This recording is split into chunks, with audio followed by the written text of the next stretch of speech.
KFIZ News Time 8:11. Welcome to this week's edition of Landscape Smart, brought to you by Rademann Stone and Landscape Company. Joining us this morning, Ron Rademann in person. Good morning, handsome sir. Well, good morning. And also, Master Gardener Patty's with us. Good morning. With her championship bunny, not with her. Yeah, last weekend I would have had to bring it. Oh, okay. All right. State Fair champion. Yeah. Yeah, okay. Rademann's open today. Let's start with the facts first. Yeah, well, that's a fact, Jack. Okay. Rademann's open today, of course, until noon.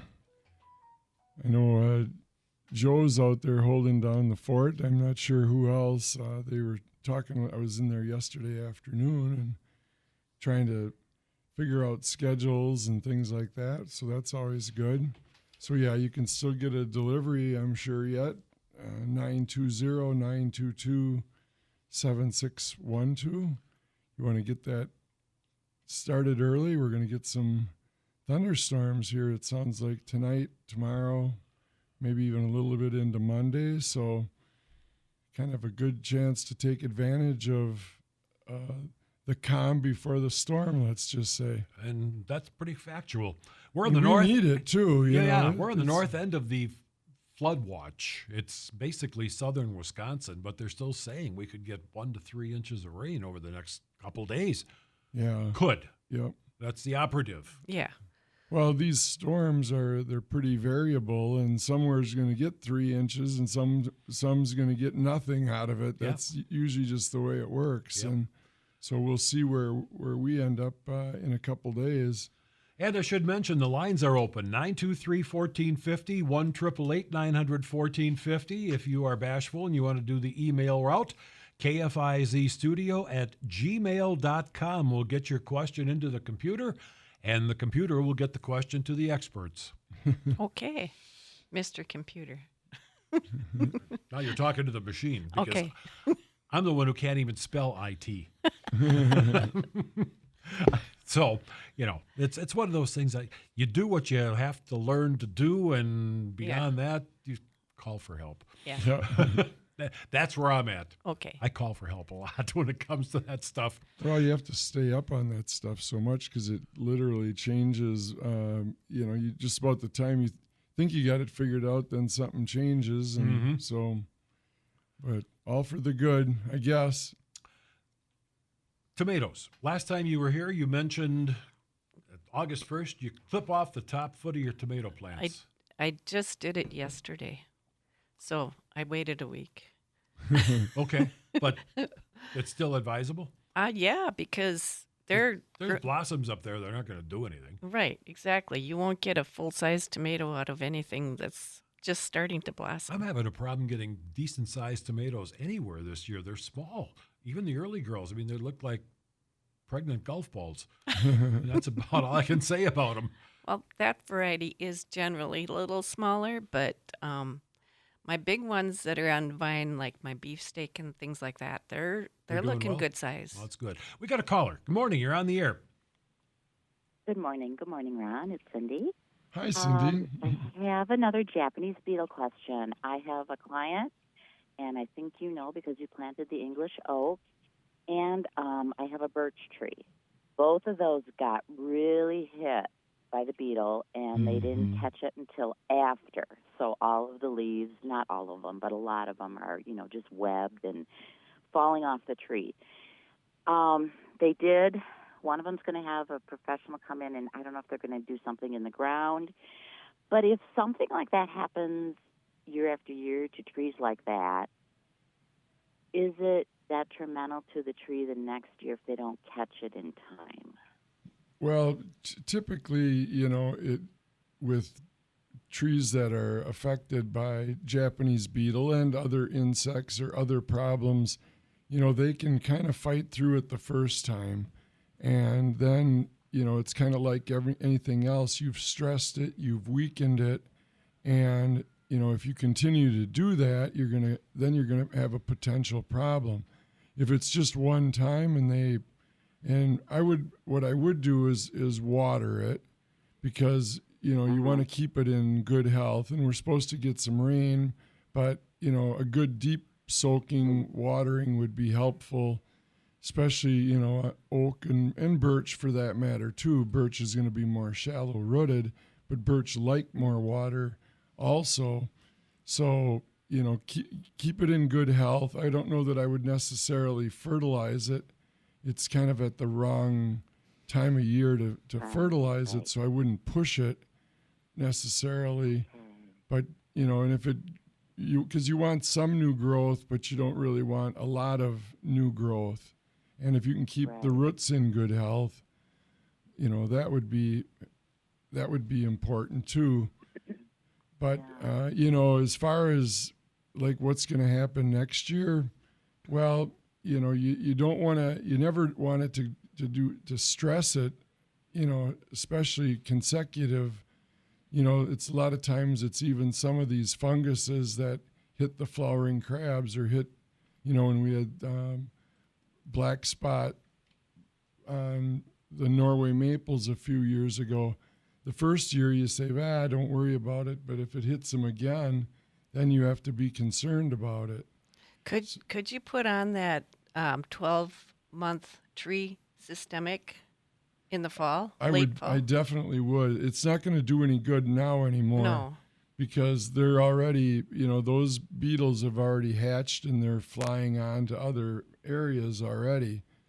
So it isn't going to do you any good to do that. You can spray just spray with an insecticide, 8 or any of the other ones that'll at least knock the populations down.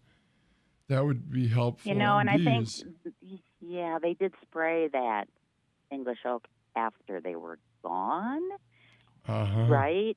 I didn't see any at all in the area. And then they did spray, so I'm wondering how much good that was going to do. And they've already, they've hatched, they've flown in, they've dropped their eggs for next year. Mm-hmm. So it's just really important to, like Patty said, use that the annual tree and shrub insecticide, which we do have available out at Rademann's, and there's, that'll. Again, now there's no hurry. You don't need to rush out and do it this weekend.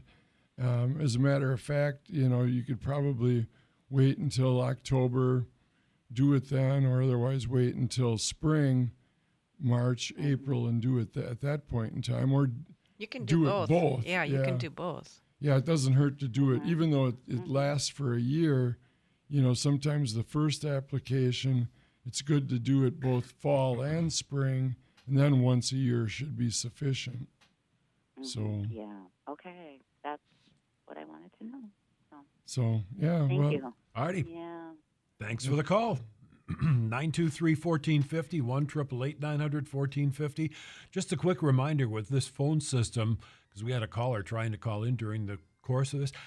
I don't have the opportunity to take a call off the air when we have a caller going. So if you were trying to call in, now's a good time to call back because it's a better time to call. The line is open. Yeah.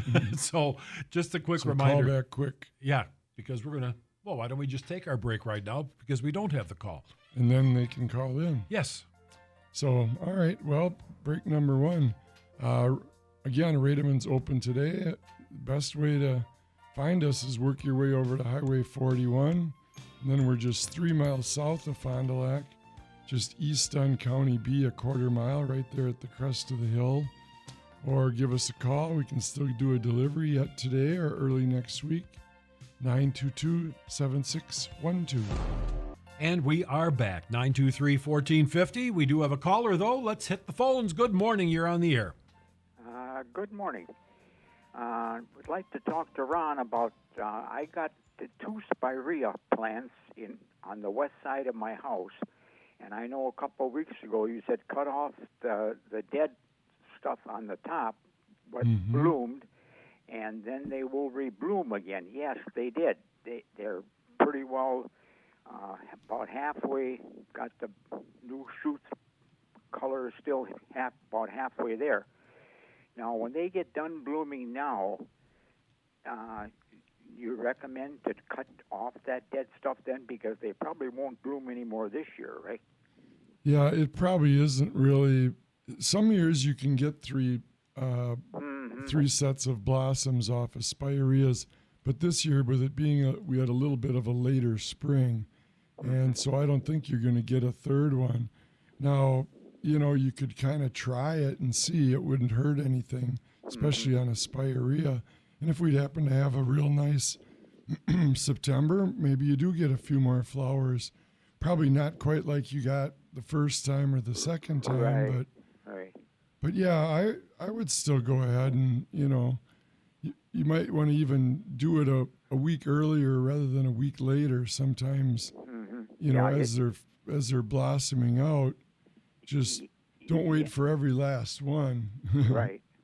Yeah, when the first blossomed out, they were really bigger, but then the second time when they blossomed out, they were a little bit smaller, which is probably normal. Right. And, spireas respond well to water. So, you could water them today or wait and see what this really happens here overnight over the next couple days. And then if we don't get much rain here in Fond du Lac, then go ahead and water them next week, because that would give them a good boost yet too. But once they're done flowering now the second time, which I think is pretty much going to be the end of it, then I can cut them blooms off, right? Yeah, you can still cut those the spent flowers off, sure. And then kind of thin out too, like you said too, because they're getting kind of bushy again. They really came back after I thinned them out last year, Well, and you could go ahead and thin them out again this coming. Now you'd want to wait until the end of October, or even wait until next spring to do them again. But it sure wouldn't hurt to thin them out again this off season. Okay, yeah, because some of them are getting kind of bushy and kind of going against the house, and I kind of want to get them off. But otherwise, they look pretty darn good, Well, that's great. Yeah. Glad this worked out. Yeah. Okay. Thank you much. Have a good day. And Sure. we appreciate the call. Lines are now open, 923-1450, 1-888-900-1450. Email kfizstudio@gmail.com. Yeah, if you would have gotten a chance to, if this spring things just leafed out a couple weeks, maybe a week later. Last year they leafed out a couple weeks earlier, so you would have gotten a third blossoming set out of spireas. That's one of the shrubs that it's difficult to actually harm it by trimming it, because it's easy to trim up and shape the way you want it to. Yeah, and every one of them are, there's different varieties, but these newer varieties, especially that are out there now, and there's nothing wrong with a lot of the older ones too, but some of the newer ones just have a little more color. Yeah. A little more color to them. The flowers are a little brighter. Foliage is a little brighter, a little more symmetrical. They're a little more balanced, let's just say. Yeah. And it's still, you should be pruning back any dead rose bush areas. You can do that anytime. If you trim out the spent flowers on a rose bush, a lot of times, a lot of the varieties now, they'll rebloom and have more blossoms through the rest of the fall season. Yeah, I like trimming them out at this time of year, because you'll get some new growth and then some new flowers even into, end of October a lot of times. So, because they'll handle a little frost too. Sure. So as dainty as they are, they're tough. Yeah, and generally we're kind of speaking mostly of like the knockout ones. I have the William Baffin and those type of, they're the Minnesota old-fashioned climbers. Yep, the Minnesota grown. They're tough. Nothing really phases them. But the Japanese beetles like them a lot. They do. They like a lot of stuff, They apparently. sure do. Hungry. Yeah. Yeah, they definitely have their favorites, but not, for the most part, they leave.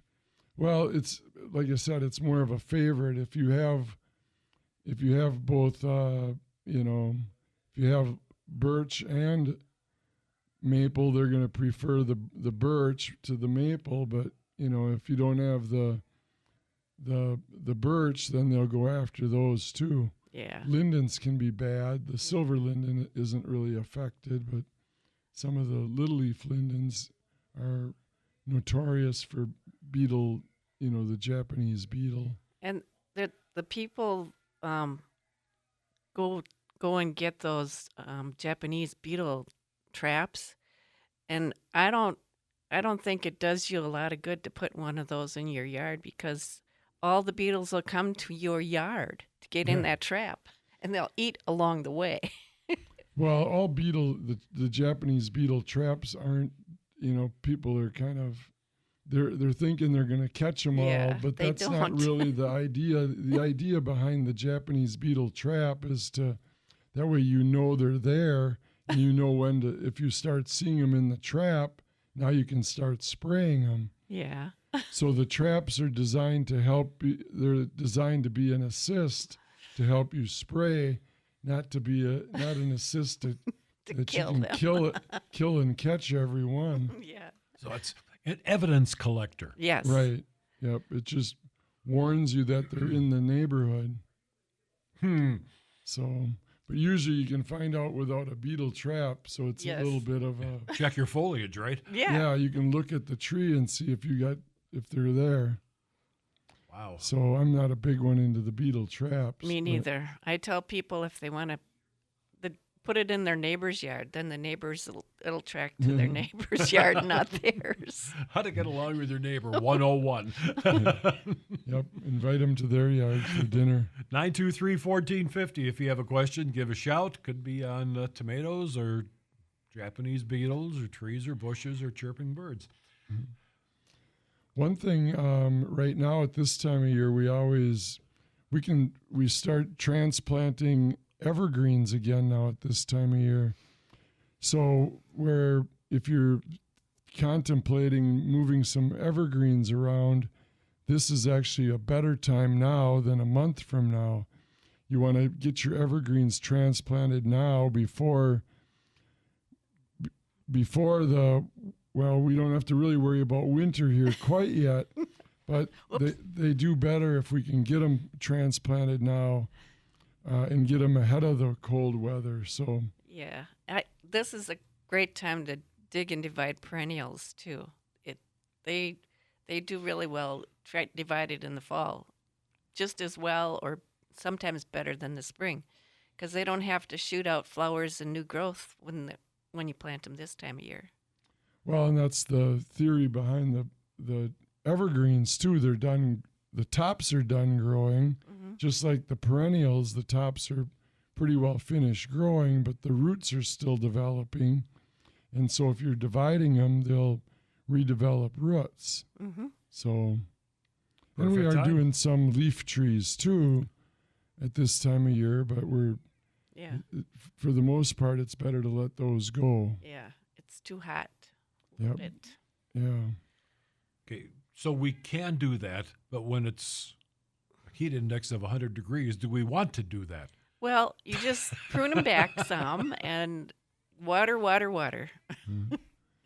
Yeah, and you can get away with that a lot easier on a small perennial than you can on a bigger tree. So, but evergreens aren't affected because they don't transpire through those needles. It's not like a leaf tree that it's going to lose its moisture. So same with perennials. That's why you prune them back, so they don't have to put moisture up into the whole stem. A shortened stem is much easier. Okay, well, now we got another thing on our to-do list. Yeah. Yep, get started with some of that stuff. 923-1450. Your to-do is to give a call if you have a question. I guess nobody has any questions. Apparently not. We've answered all the questions. I think so. I'll have to check with Jerry and Karen, see if they want to start their show early. Yeah. Oh, we'll think of something to talk about. Always do. It's time to get started on your lawn. If you're going to plant some grass, don't be delaying that, because here right now, we let these thunderstorms pass and then get started on your seeding here for fall. Don't wait until September. You might be waiting until April. Okay. Good morning. You're on the air. I just heard your lady say that there was something to do with tomato at this time of the year. What was that?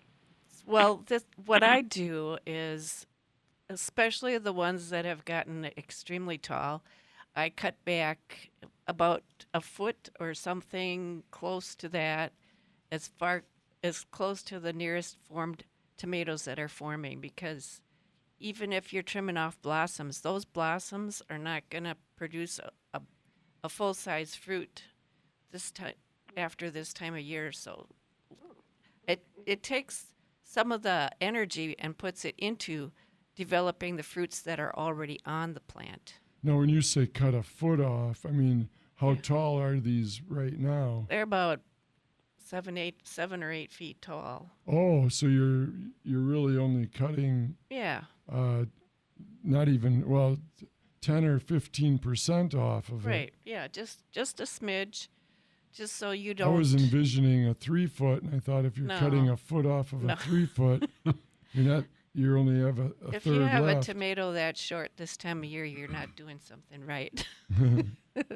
But they get to be about 4 or 5 feet tall, and then that part of the plant's already forming a lot of tomato fruit, and then the rest of it is just more growth and blossoms trying to come, and it takes the energy away from the fruit.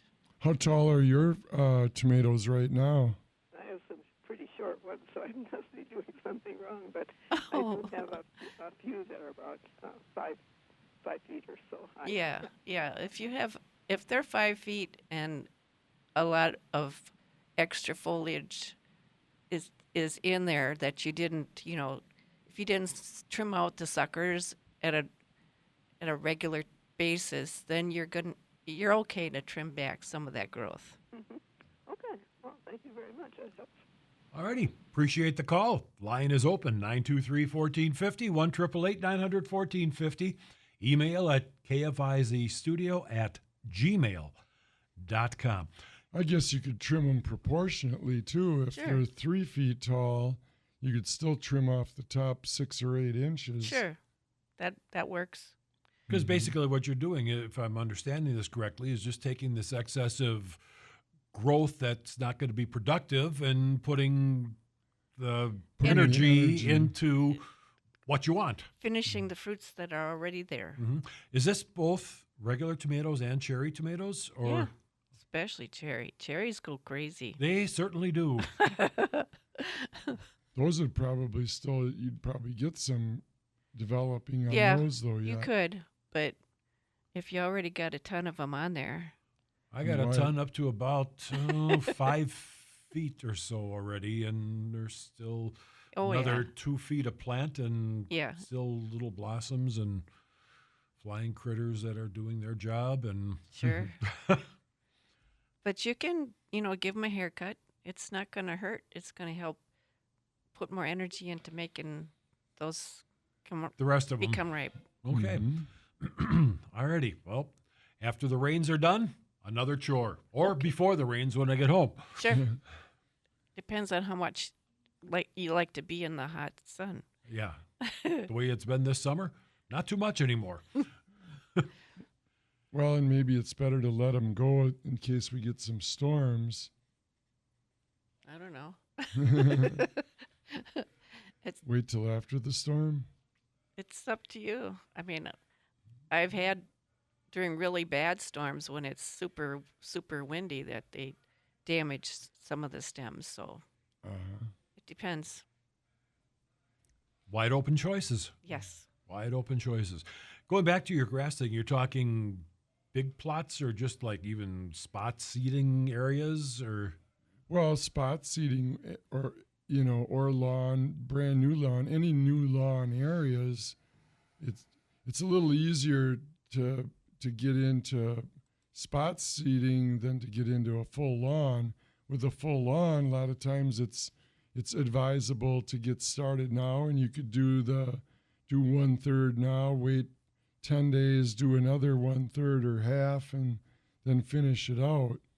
That would be a great way to do a new lawn at this time of year.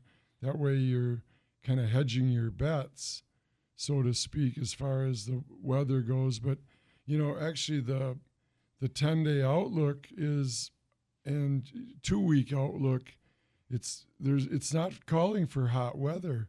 It's, actually low 80s, very few days above 85 in the next 10 days. Today is like the hottest day. Mm-hmm. And then we've got more of, in the Fond du Lac area, 79, 80, 81 is all they're forecasting for. So actually almost below normal temperatures. So. All righty, question from Deb via computer. Is it too late to trim back her mums? Also, her sister has some kind of rust in her lawn, talking about lawns. Your shoes turn orange just walking through the grass. Short of bagging all her grass clippings when she mows, is there anything she can do to keep it from coming back? So those are the two questions. Well, Mums and lawn. I'll take the mums. Yes, it is too late. You might still get a full blossom, but it'll be.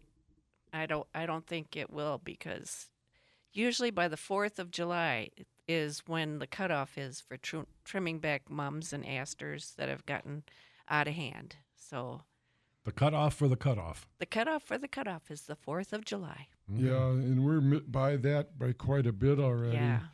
So you wouldn't want to be doing that. You'd be cutting all your flowers off, and Yep. you'll have a flowerless mum. That's If- at that's this not time of very year. useful.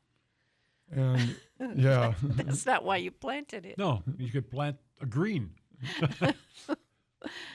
But and your then as grass- far as I noticed a little bit of that rust coming on, and that just again, I don't know that it's anything really to worry about. It's more just because we're starting to get some heavier dews again for fall, and I wouldn't really worry about it. It's a fungus, right? Yeah, yep. Yeah. And all it is it's just it's not really hurting the grass really per se. You could spray a fungicide on it, but I don't think it's really necessary. Or buy orange shoes. Yeah. You could go barefoot. So, Break time.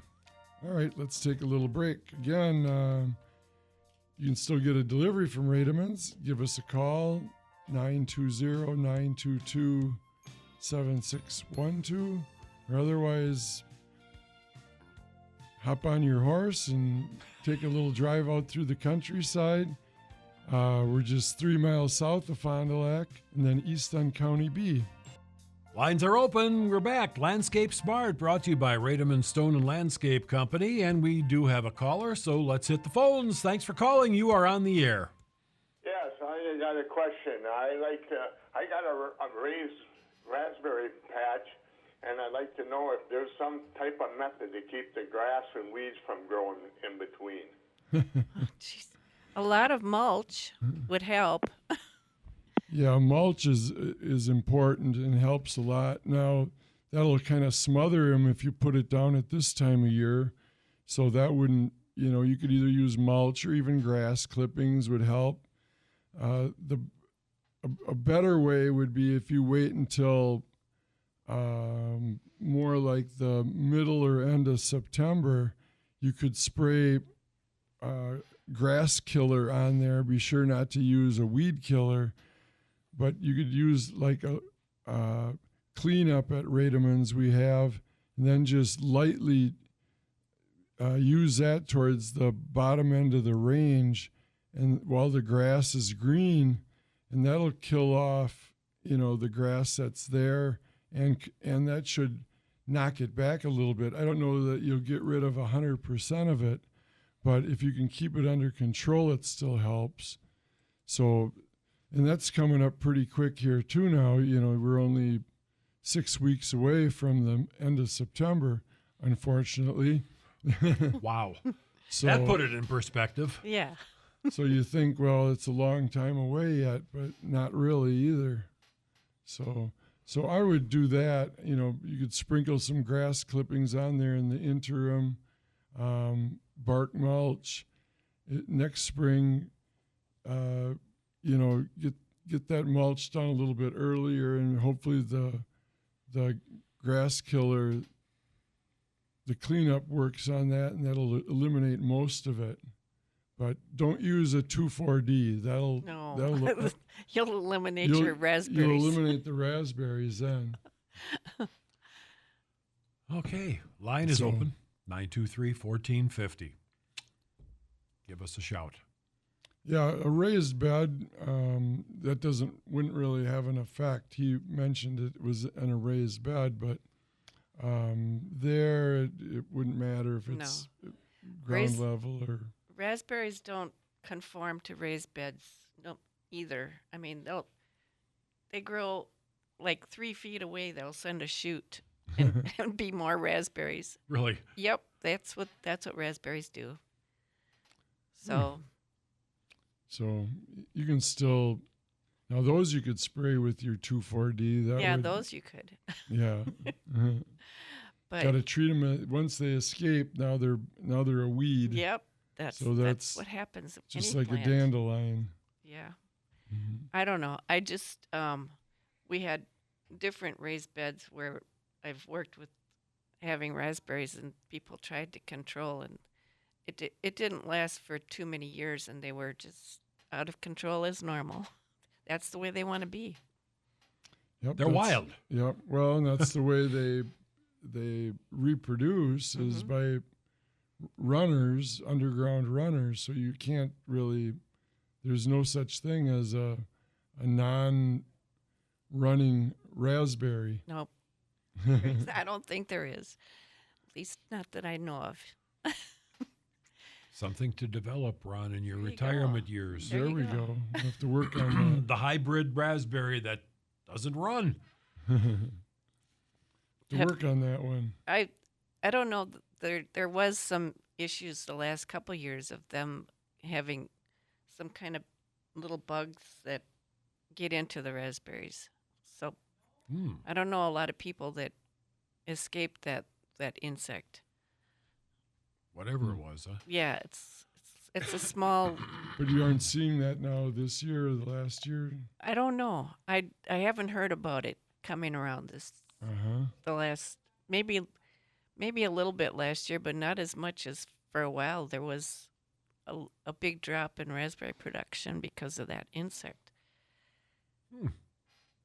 It seems like we're having a pretty good year as far as fruit production. On the cherry crop was good. We're seeing pretty good crops of plums, pears, apples. So I think the spring worked out real well that way. Wouldn't hurt if you got your fruit trees, if they're laden up pretty good, it wouldn't hurt to thin those out either. Yeah. I thinned out some of our apple trees this past week. There was a lot of little apples, and I thought, boy, if all these turn into big apples, I'm going to have broken branches. So we actually, I thinned out, pulled off, plucked some of the smaller ones, some of the ones that are, I don't typically spray. I get enough without spraying, so. Yeah. Yeah, that's same here. But the last year and this year, they're full of some kind of insect that's making dimples and scabs all over. Well, some of them are more prone to, or Honeycrisp. vulnerable. Yeah, Honeycrisp are actually one of the more difficult ones to have good, clean apples. Yeah. But, they still taste just as good. And you have to eat them with a knife instead of eat them with, cut the good out of them and toss the rest. That's okay. So, Why don't we take our final break? Time for a little break. Again, Rademann's open till noon today, Monday through Friday till 4:30. You can stop on out. We're just 3 miles south of Fond du Lac, north of Lemira by 5 or 6 miles, County Trunk B to the east, or give us a call. You can still get a delivery, 922-76. At Eartech Heating, we are all excited for sunshine. All right, we are back. The final few minutes of this week's edition of Landscape Smart, brought to you by Rademann Stone and Landscape Company. It's a good time to call in your question. 923-1450, 1-888-900-1450. Email at kfizstudio@gmail.com. I've got another little, some tough love advice, and this is going to hurt a lot of people hard. But, when they're forecasting these storms, one tree that's especially vulnerable right now are your hydrangea trees. And some of them with all the big flower clusters on them, you might want to consider thinning those out a little bit, because if we get a bad thunderstorm, the heavy rains, the wind, it'll actually, break branches right out of it. Yeah. So sometimes, just go in there and open it up, cut out some of those flowers, take them in the house and enjoy them for the next week or two. And that way you could very well save your tree also. It could break it right off. Because it'll break them right off, or it'll break a major branch right out of them. And some of these, especially like these newer PG varieties that have the strawberry sundae, strawberry ice, some of them with the bigger, thicker blossoms are the if it's very floriferous, let's just say, yes, if you can see greenery, it's okay. But if you're seeing a lot of flowers and no greenery, then getting some of those flowers out of there would be helpful. Yeah. So even like a limelight or an Annabelle, their blossoms are so huge. It's like if you get a lot of strong, windy rain, it breaks them right off. Yeah. Yep, unfortunately. And of course, there's, but if you just take out some of those flowers that even if you take out 10 or 15%, sometimes that's enough to save the plant. Mm-hmm. So kind of just opens up the opens wind up. path a little bit Right. for them. Yeah. So it's not only just the weight, but the wind can get through without the wind and the rain, Yeah. right? The rain will it'll go right through the plant down to the roots instead of hanging on the flowers. So you get the weight of the rain on the flowers together with the wind, and it'll snap them. So that's our tough love advice for this morning. Alrighty. Tough love, but necessary. Mm-hmm. I cut mine, like my Annabelles. I cut those and bring them in all the time because there's so many. They're just bending over to the ground. So I just Really? bring them in the house. Yeah. So you're a master gardener. You got a green thumb. Well, you might as well, you're helping the plant too. Right. You're thinning it out, and you might as well take advantage you can enjoy them inside also. Mm-hmm. So. Okay, final minutes here. If you got a question, now is a good time to call rather than 901. Yeah. Oh. Of course, you could talk to Jerry and Karen, maybe have an answer for you. Probably not the right answer. Not the look I just got from her. And him. Oh, yeah. With the lawns, are we looking at any of the steps in the near future? Well, the best step you can kind of do is nothing right now. Good question. Great question. But yeah, I wouldn't do anything right now. We're going to get some rain. That'll be helpful. And, then just kind of let that develop. And then wait about another month, 3 weeks to a month. Once we get into September, then a light application, step 3 would be good.